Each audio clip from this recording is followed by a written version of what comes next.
All right, this is SuperCharge number 2311 on the original battery pack, original motors.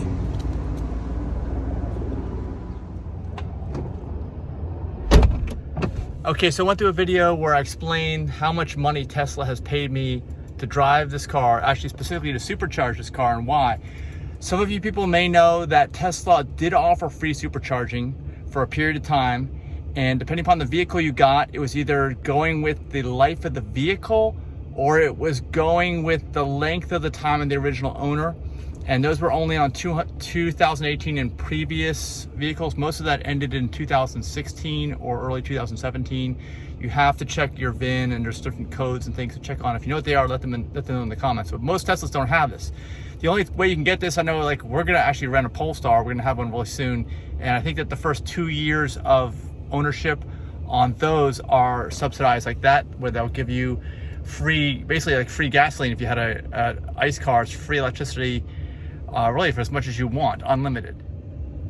So doing a little math, not including this charge, so at 2,310 supercharges, averaging about $20 a charge, that's 46,000 over something like, hold on, something like that.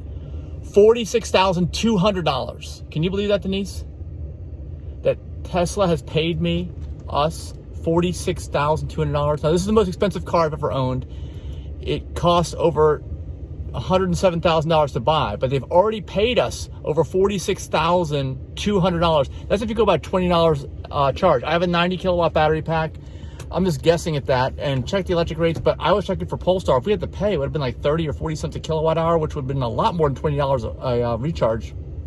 But this is what the math I'm doing. It's almost $50,000. It's about $9,000 a year that they're paying me, because we drive a lot.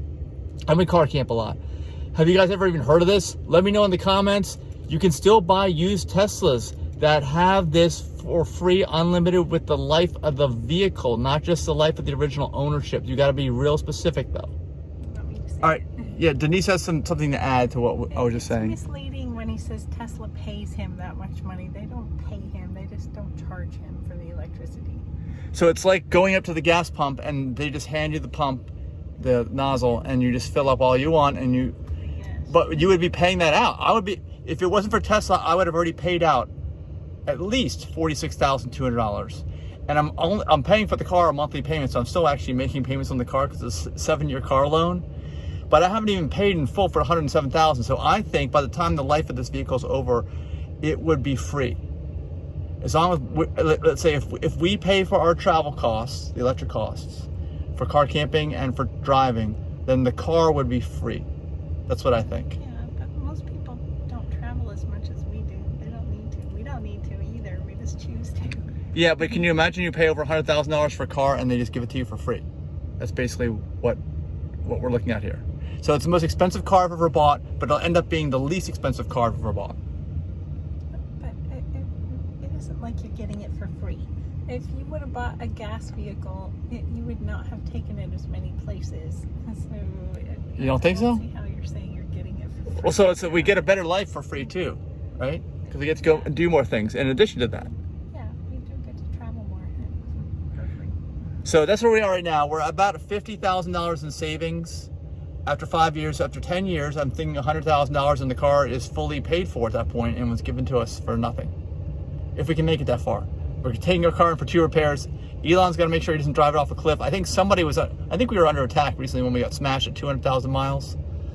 So if you drive about 400,000 miles and or 10 years and you have an older Tesla and you bought it new, it'll probably have cost you nothing. That's the rule of thumb I think you should use. So thanks for watching. Bye. I think we'll make it another 5 years in this car. It depends on how many more times you drive it down the highway 45 in a 70. We were going 55, 60 at least. 55, 60.